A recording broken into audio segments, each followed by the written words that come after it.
దేశ రాజకీయాల్లో ప్రజాస్వామ్య విలువలు తగ్గి పొలిటికల్ మేనేజ్మెంట్ పెరిగిందన్నారు ముఖ్యమంత్రి రేవంత్ రెడ్డి.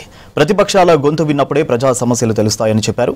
సూదిని జైపాల్ రెడ్డి లేకుంటే తెలంగాణ సాకారమయ్యేది కాదన్నారు. ఆయన రాజకీయ అజాత శత్రువు అని చెప్పారు. ఇటు వర్షాలకు ముందస్తు చర్యలను చేపట్టేందుకు జిల్లాకు 1 కోటి చొప్పున నిధులు రిలీజ్ చేసింది సర్కార్.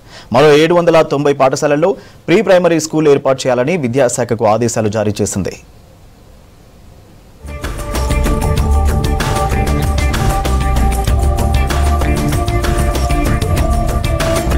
దేశంలో ఐడియాలజీ పాలిటిక్స్ కనుమరుగై స్విగ్గీ పాలిటిక్స్ వచ్చాయన్నారు CM Revanth Reddy. Jaipal Reddy memorial award ప్రధానోత్సవానికి సీఎం చీఫ్ గెస్ట్ గా హాజరయ్యారు. జైపాల్ రెడ్డి నమ్మిన సిద్ధాంతం కోసం పాటుపడ్డారని చెప్పారు. ఆయన లేకుంటే తెలంగాణ వచ్చి ఉండేది కాదన్నారు.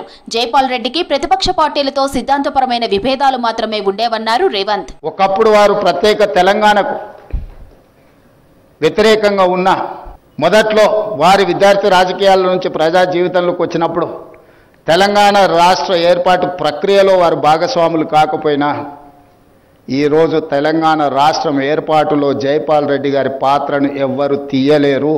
జైపాల్ రెడ్డి గారు లేకపోతే, జైపాల్ రెడ్డి గారి సహకారం లేకపోతే తెలంగాణ రాష్ట్రం వచ్చి ఉండేది కాదు. జైపాల్ రెడ్డి గారికి రాజకీయ ప్రత్యర్థులే కానీ శత్రువులు ఎవరు లేరు.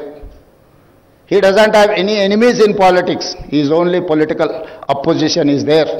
That is how he has made his efforts. He has put his efforts to pass Telangana bill in Lok Sabha as well in Rajya Sabha. దేశ రాజకీయాలు ప్రమాదకరమైన దిశలో వెళ్తున్నాయన్నారు ముఖ్యమంత్రి రేవంత్ రెడ్డి. ప్రజాస్వామిక విలువలు తగ్గి పొలిటికల్ మేనేజ్మెంట్ పెరిగిందని చెప్పారు.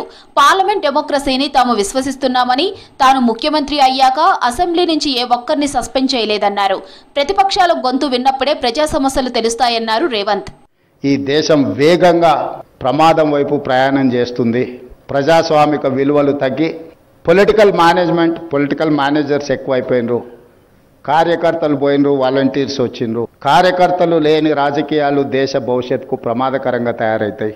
నేను ముఖ్యమంత్రి అయినప్పటి నుంచి ఇప్పటివరకు ఎవరిని సభ నుంచి సస్పెండ్ చేయాలి. వాళ్ళు చెప్పాల్సుకున్నది ఏదైనా చెప్పండి, మేము వినడానికి సిద్ధంగా ఉన్నామని. పార్లమెంట్ డెమోక్రసీని నేను సంపూర్ణంగా విశ్వసిస్తాను. వాళ్ళు చెప్పాలి, వాళ్ళ అభిప్రాయం చెప్తే విన్నప్పుడు సహేతుకమైన సూచన చేసినా, సలహా చేసినా ప్రభుత్వం తీసుకున్న నిర్ణయాలను సవరించుకోవడంలో మాకు ఎలాంటి ఇబ్బంది లేదు.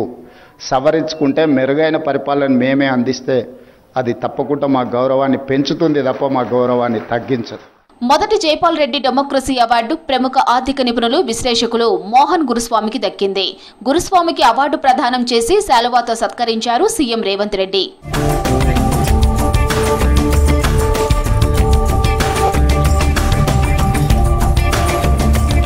వర్షాలు, వరదల ముందస్తు సహాయక చర్యల కోసం 33 కోట్ల రూపాయలు రిలీజ్ చేసింది ప్రభుత్వం. 33 జిల్లాలకు 1 కోటి చొప్పున కేటాయించింది. భారీ వర్షాల నేపథ్యంలో నష్టం జరగకుండా జాగ్రత్తలు తీసుకోవాలని సూచించింది సర్కార్. ప్రజలను అప్రమత్తం, సహాయం చేయడానికి నిధులను వాడాలని ఉత్తర్వుల్లో పేర్కొంది. రాష్ట్ర వ్యాప్తంగా మరో 790 ప్రభుత్వ పాఠశాలల్లో ప్రీ ప్రైమరీ తరగతులు ప్రారంభించాలని ఆదేశాలు జారీ చేసింది ప్రభుత్వం. గతంలో 210 పాఠశాలల్లో ప్రీ ప్రైమరీ తరగతులు ప్రారంభించింది విద్యాశాఖ. ఈ విద్యా సంవత్సరం నుంచే ప్రీ ప్రైమరీ తరగతులు ప్రారంభించాలని ఆదేశాలు జారీ చేసింది. స్థానిక జిల్లా విద్యాశాఖ అధికారులు వెంటనే తరగతులు ప్రారంభించేలా ఏర్పాట్లు చేయాలని స్పష్టం చేసింది సర్కార్.